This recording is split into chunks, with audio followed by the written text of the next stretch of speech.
So today I'm going to give a little bit of a longer talk about the four goals of human life. And some of you know that I have studied a little bit of Ayurveda and yoga, and this comes from that philosophy. It's called the Purusharthas in Sanskrit, and it's been interpreted in many different ways. So I want to take a spin at interpreting it my way. So there are four main goals, and if you've heard these words before, they may sound familiar. It's Dharma, Artha, Kama, and Moksha. Now, with direct translation, this may translate to something like purpose, wealth, and prosperity, pleasure, and liberation. But let's dig a little bit deeper into what each of those words mean. So Dharma can be and has been translated as purpose, or your duty in life, or what you were meant to do on this earth. What I like to think of it as is because we are all born into a unique body, a unique being, a unique soul that is part of this greater whole that we call our existence. I like to think of it as our unique potential. Each of us is born with a unique potential, a unique reason for being on this earth that is specific to us and that only we can give back to the world. And I like to think of it this way because it's really empowering to think of it as like, yes, we are meant to be here. We belong here just because we were born into existence here.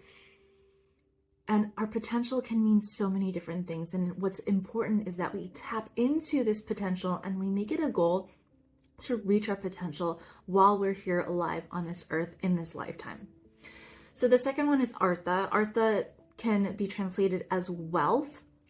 So for me, I would rather translate this as abundance, because wealth can be like material, wealth can be like accumulating riches and all that. But I think it's so much deeper than that.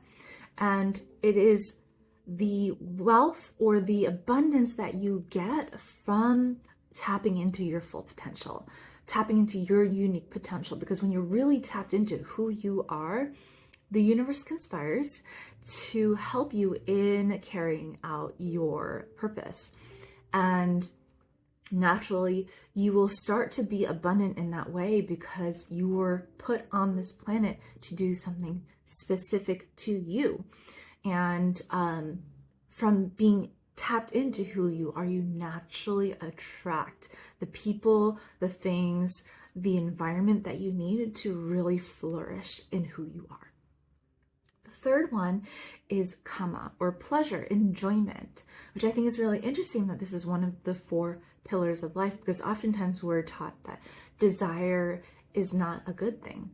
But what is meant by pleasure in this context is that when we are fully tapped into our inner unique potential, when we are attracting this innate abundance from doing that, we naturally come to a place where we can enjoy the fruits of our labor, where we are attracting the energy that we want and that we need to make things happen.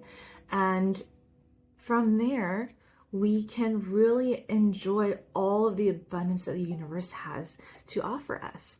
And that is super, it's super inspiring, I think, that we are meant to be here to really enjoy our time here by tapping into who we are connected to source.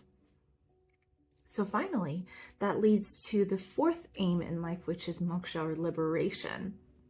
So when we are tapped into our potential, when we are attracting the abundance and we're able to contribute to others, and that contribution to others allows us to enjoy life more because we feel like we're part of something greater than ourselves, then that gives us true freedom, that gives us true liberation, because we have attained this feeling of being part of the greater whole, even with our tiny little selves doing what we do.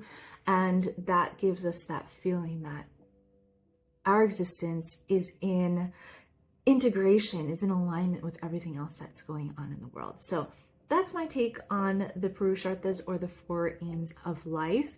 Let me know what you think and what types of interpretations you've heard of the Purusharthas. I'd be really interested to see how this is playing out in your own life.